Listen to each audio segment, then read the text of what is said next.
Aujourd'hui, nous avons l'honneur de recevoir le professeur Thierry Arnauld. Bonjour professeur. Bonjour. Merci de nous avoir consacré un peu de temps. Nous allons donc commencer la première partie, qui est un espèce de petit QCM comme vous savez les faire. Donc je sais les faire, mais je ne sais pas y répondre. Ah ben, on verra bien. C'est pas... Très honnêtement, c'est moins dur que les vôtres. D'accord. Ah oui, ça c'est évidemment 3 endroits prestigieux. Sur les 3, je ne connais que Harvard pour y être allé. Les autres, évidemment, c'est de réputation, Yale et Oxford.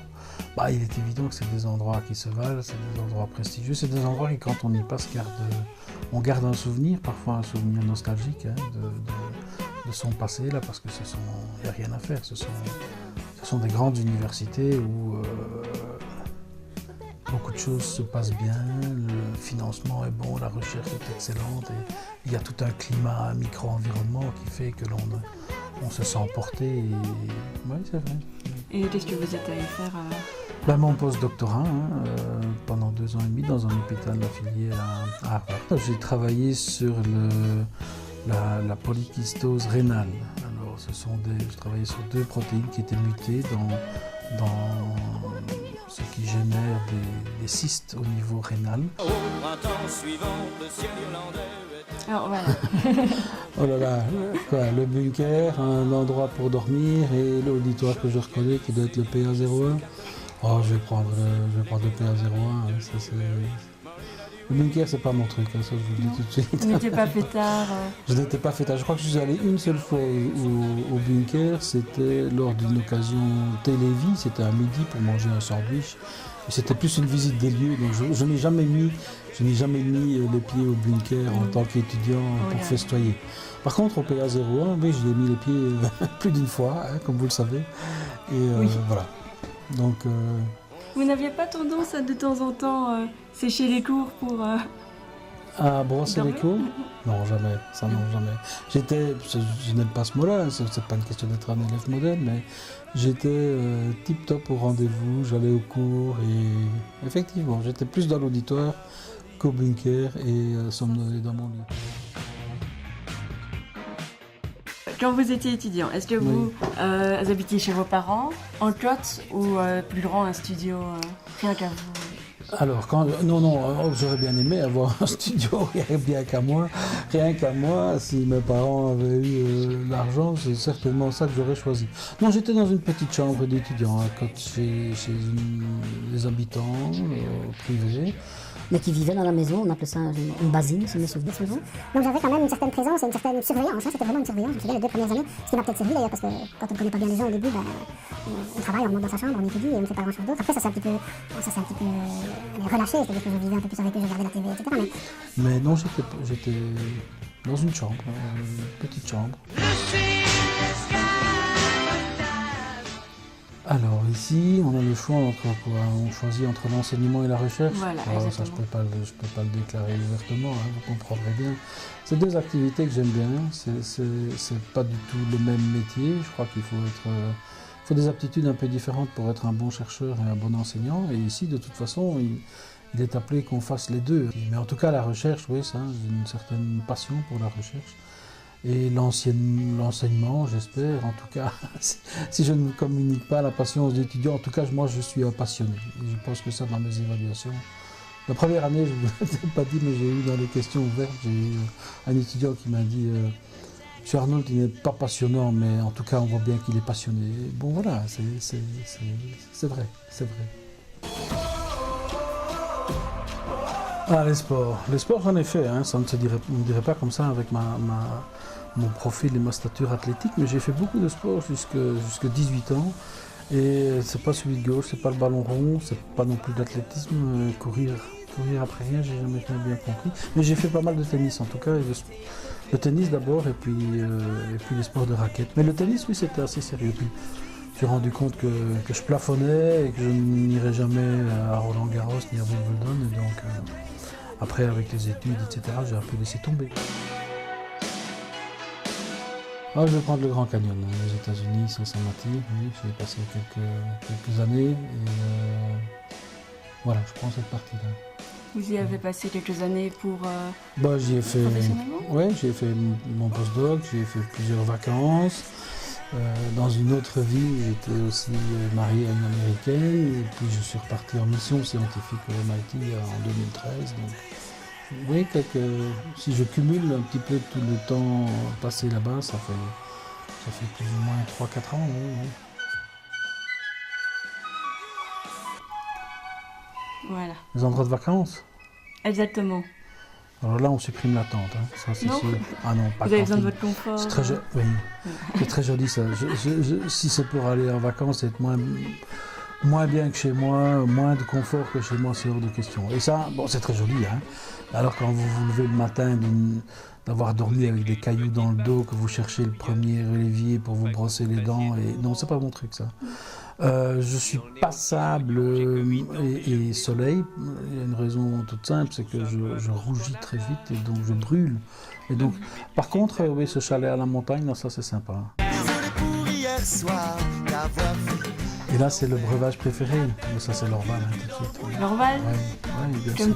comme qui d'autre dans la faculté? Ah, oui, je ne peux pas balancer, moi. Hein. Je ne peux pas donner d'autres noms. Je sais qu'il y a des collègues qui aiment bien l'Orval, mais je ne peux pas donner leur nom. Bah, Sauf si vous me dites, alors voilà. je vous dirai oui ou non. Il y Mais a professeur Garin? je ne connais pas suffisamment le professeur Garin.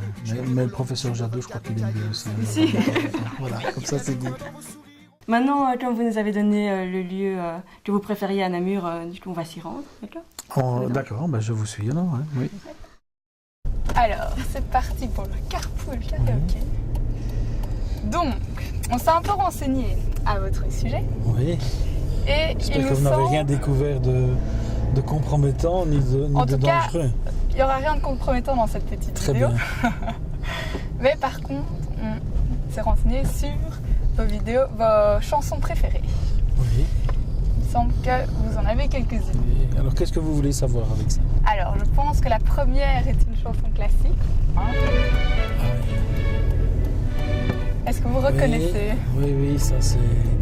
Il n'y a pas de parole, je crois. Hein. C'est le concerto pour clarinette de Mozart, si mes souvenirs sont bons, opus 15622 à vérifier. Mais oui. Et en quoi est-ce que cette musique vous parle, vous apaise? Ben, oui, d'abord c'est vrai que c'est relaxant, la musique classique en règle générale, en tout cas pour moi. Et puis il faut savoir que j'ai joué de la clarinette, j'ai appris la clarinette à l'académie pendant 6 ans. Et bon, c'est vrai que la technicité et la virtuosité pour pouvoir jouer ce concerto, même si j'avais quand même atteint un relativement bon niveau, il est évident que c'est quand même une œuvre qui n'est pas accessible à tous, et donc ça c'est toujours resté, même si j'ai travaillé quelques morceaux et partitions de ce concerto, c'est quand même, je ne l'ai jamais joué avec orchestre, voilà. Et donc vous l'avez quand même joué à la clarinette. Je l'ai un peu travaillé, oui, en tout cas certaines parties. Tout n'est pas inaccessible, mais bon voilà, je n'ai jamais eu l'occasion de me produire avec un orchestre pour le jouer, et voilà, peut-être que ça reste un sorte de rêve, si pas inaccessible, en tout cas jamais atteint. Et on a vu qu'il y avait d'autres styles que vous aimiez bien aussi. Ah oui, je ne suis pas sectaire, hein, pas du tout. Il y a des musiques que je n'écoute pas, hein, l'électro-techno, l'électro-techno rave party et tout ça, c'est pas trop mon truc. Mais je suis quand même très ouvert à d'autres styles de musique et de chansons. Pourtant, je trouve que je vous vois bien dans tout ce qui est techno et tout. Ah oui? Le rock aussi. Non, pas vraiment. C'est mal me connaître. Et donc, à votre avis, quelle est la deuxième chanson qu'on a retenue pour vous? Je ne sais pas, peut-être... Vous l'écoutez? Oui, donnez-moi le début. La musique de Itinéraire d'un enfant gâté. Hein. Ouais, musique du film, ça. Hein. C'est de la musique du film. Ouais, c'est un film que j'ai vu à une période de ma vie qui était un peu... Pas difficile, mais enfin un peu... on traverse quand même tous plus ou moins des zones parfois de turbulence dans la vie. Et donc c'était une zone un peu compliquée. Et alors, bon, j'ai vraiment bien apprécié, j'ai bien accroché ce film. C'est joli par les paysages, c'est filmé en Afrique. Il y a quelques passages assez forts comme ça où il se met devant les lions et ce sont les lions qui se couchent, etc. Il y a toute une série de messages que j'aime bien. On peut peut-être écouter un petit morceau, non? Vous voulez? Oui. Allons-y. Oui, parce qu'on n'a pas eu grand-chose.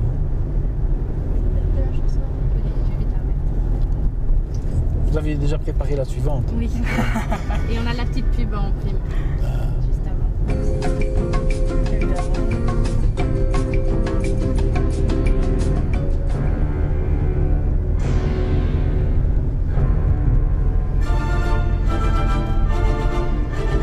À voir. Voilà. Mais si vous n'avez jamais vu ce film, Itinéraire d'un enfant gâté, vous l'avez jamais vu? Ah, il faut. Ouais, C'est sûr que beaucoup de gens l'ont revu, vont voir. Essayez de le trouver. Après oui. cette interview. Essayez, j'espère, essayez de le trouver. Du coup, on veut passer à la suivante. Le karaoké. Est-ce que vous êtes partant pour un Le petit karaoké? Oh, ben, On n'allait pas vous laisser tranquille. je vous avouerai que j'ai déjà peut-être chanté une fois ou deux, c'est vrai je crois. J'ai déjà chanté une fois ou deux au karaoké, mais je ne suis pas un excellent chanteur. Dis-moi que si tu es là, ce n'est pas juste pour mes jolis yeux.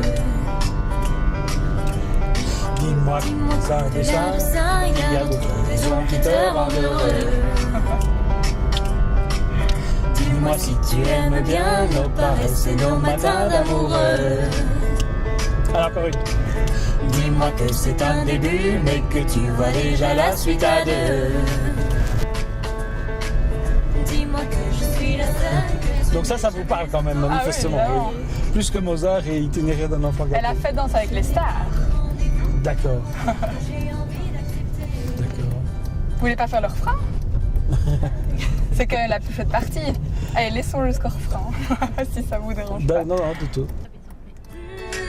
J'ai toujours aimé charmer, mais peu importe, c'est bien que toi que je plais.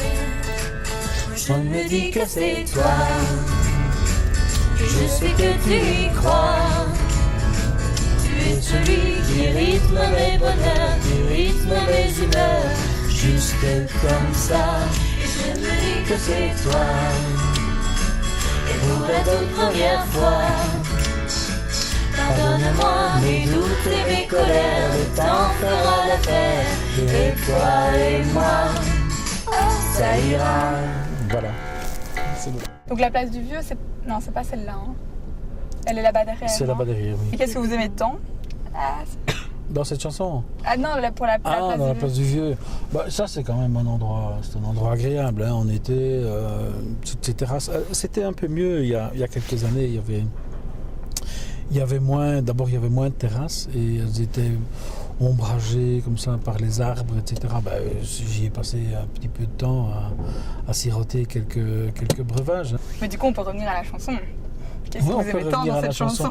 Ben, vous savez, je vais pas tout dévoiler, hein, pas tout dévoiler de ma vie, mais bon, je vous ai dit tout à l'heure que j'avais traversé un petit peu des zones un peu turbulentes. Hein. À mon âge, voilà, je n'ai pas eu la chance ou la malchance de n'avoir qu'un seul amour dans ma vie, et donc voilà, la personne avec qui je suis maintenant en couple, on a chacun évidemment un passé. Et elle m'a fait déconnaître cette chanson que je ne connaissais pas. Et je trouvais que les paroles sont, pour des personnes qui ont peut-être été parfois déçues dans le passé, ce sont des personnes des paroles pleines d'espoir pour Oh là là là là, c'est le moment de vérité.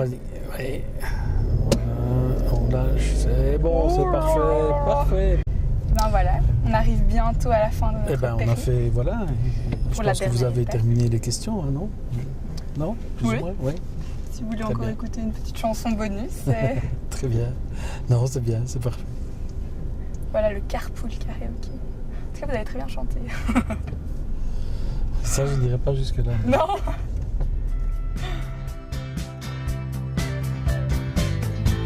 In winter their lips sleep. In spring they lie flat at the first one. They ruined my summer. Bon alors voilà monsieur, on est arrivé au dernier lieu, la place du Vieux, qui est donc votre endroit préféré. Vous nous avez déjà expliqué un peu pourquoi dans la voiture. Et donc maintenant, on a fait quelques interviews avec des étudiants ce matin et un professeur mystère. Aïe, aïe, aïe, je crève Et on leur a posé quelques questions et donc on va vous montrer le résultat et vous demander un peu ce que vous en pensez. plus. Je vais pouvoir me défendre. Non Donc la première question était, est-ce que vous pensez que M. Arnoul est plutôt guindaille ou studieux quand il était étudiant? Dans son passé, plutôt qu'un d'ailleurs. J'avoue, il décore un petit peu maintenant. Au gala. Guindailleur. Donc studieux. Mon souvenir, il était studieux, oui. Je crois qu'il l'avait dit. Gros gain d'ailleurs. Guindailleur, ouais. Moi, c'est vrai comme ça, Guindailleur. c'est un gros gain d'ailleurs. Je sais pas, il a bien l'allure du mec qui boit beaucoup et qui aime bien vivre. Oui, qui aime bien vivre, Ouais, ça, ouais. boire, ça se voit. Hein. Bonne. Je veux son nom à celui-là. J'étais surtout plus mince. Ok, alors qu'en était-il en vrai? Non, donc je n'ai jamais été un grand gain d'ailleurs. Ça non, maintenant j'avais mes endroits de sortie, mais avec 4-5 étudiants comme ça, très raisonnable. J'aime mieux ce genre, voilà, ça c'est ma guindaille quoi. Passer une soirée comme ça, calme. Mais jamais en tablier de guindaille, jamais à me faire insulter, à humilier. Non, jamais. Je vous ai dit tout à l'heure, je ne suis jamais allé au bunker.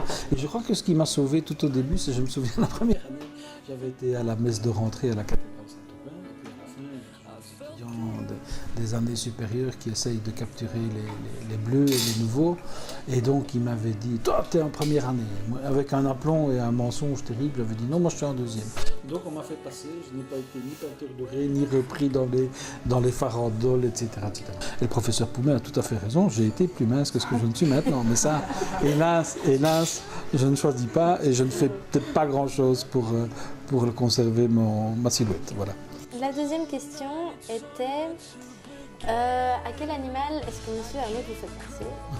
S'il vous plaît, découpez. Au hibou.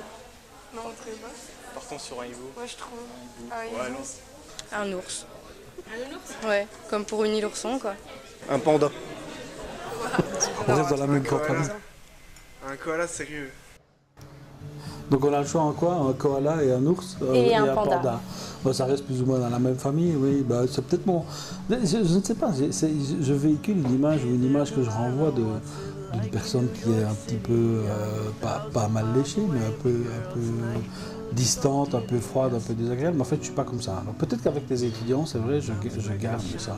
Je pense que ça fait partie de la fonction et du job aussi. Mais sinon, je ne suis pas du tout comme ça. Et est-ce que vous avez fait les scouts? Alors, j'ai pas fait les scouts, mais j'ai fait les louveteaux. Je suis allé aux louveteaux. Ah, donc vous n'avez pas eu votre totem? Je n'ai pas eu de totem. Alors je vais vous expliquer pourquoi je n'ai pas fait les scouts. Il y a à mon avis deux raisons. La première, c'était que ma maman pensait que c'était un ramassis de fumeurs et de buveurs. Alors j'ai fumé, j'ai bu ailleurs, ça ne change rien. Ça ne change rien au fait. Mais je me souviens qu'à la fin, il y avait ce rite initiatique où il fallait passer au-dessus d'une rivière avec un pont de singe.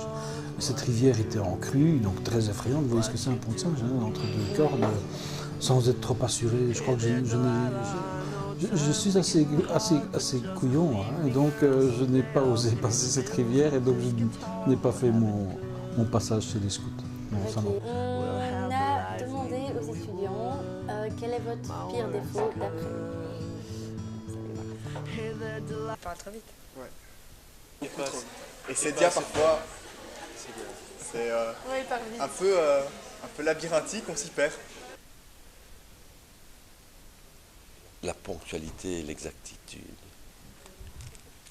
Il va trop vite. Il finit pas ses phrases. Alors qu'est-ce que vous pensez? Est-ce que vous parlez vraiment trop vite? Je crois qu'ils ont raison sur plusieurs points. La ponctualité et l'exactitude, ça, je ne prends pas ça comme un défaut. J'ai horreur des gens en retard. Et vraiment, il faut qu'il m'arrive quelque chose d'important pour que je sois en retard. Je suis quelqu'un qui préfère arriver une demi-heure à l'avance, aller voir où je dois aller, et puis aller marcher ou attendre dans ma voiture, ou aller prendre un café si j'ai le temps et que c'est possible, etc. En attendant, mais je suis sûr que je serai à l'heure au bon endroit. Donc ça, c'est pas un défaut. Ça. Je pars vite. Et j'ai cette propension à parfois faire des digressions et à partir sur des parenthèses qui font que je commence quelque chose. Et puis je dis pas qu'un flash me vient, mais je veux parler de quelque chose et donc je pars sur une digression. Et puis peut-être que le fait que je ne termine pas ma phrase, c'est que je ne reviens pas au sujet que j'avais commencé avant cette digression. Ça, j'en suis bien conscient, c'est vrai. Ok. Et alors, enfin, la la dernière vidéo, on a demandé aux gens qu'on interviewait s'ils avaient une question à vous poser, et donc on va vous les montrer. Est-ce qu'il sait parler moins vite? Ça, ce serait sympa. Qu'est-ce qu'il me donnerait comme totem? Bah oui, est-ce qu'il a toujours... Oui, ben, je suis d'accord. Hein, Vous êtes d'accord avec eux? Je parle vite. Oui, c'est vrai. Ben voilà, je pense que c'est une des manifestations de mon côté un peu passionné, c'est que voilà, je promets, oui, hein, vous êtes aguerris et vous êtes habitués maintenant, mais je promets de faire un effort. Ça va? Ok, Voilà. et votre réponse à la question de Monsieur Poumet, qu'est-ce que vous lui donnerez comme totem? Ah, Monsieur Poumet? Oui. Mais j'ai du mal parce que je ne sais pas, déjà, comme je ne suis pas passé au scout, je ne connais pas les totems qui sont possibles, qui sont envisageables. Non, et lancé, Il y a un animal à suivre. Monsieur Poumet, il a un côté distingué, comme ça, un côté... donc je ne sais pas. Comment? Bou? C'est Bou? Moi je dirais plus genre une gazelle ou quoi, enfin je sais pas, c'est hyper élégant une gazelle, et c'est tout fin comme ça, enfin un peu de la même sorte d'animaux quoi. Oui, c'est vrai, mais il a une certaine force aussi. Hein. Oui, ça serait bien. Ça serait bien ça. Allez, je suis d'accord pour le 7. Bon, voilà, donc notre interview est terminée. Merci beaucoup de nous avoir accordé tout ce temps pour faire ça et on espère que ça vous a plu. Ben, merci à vous, oui, j'ai pris beaucoup de bon temps et il ne m'en faudrait pas beaucoup pour achever la soirée avec vous, mais ça ne va pas faire. Ça va pas le faire. En tout cas, un grand merci, vous avez bien préparé ça, c'était très diversifié.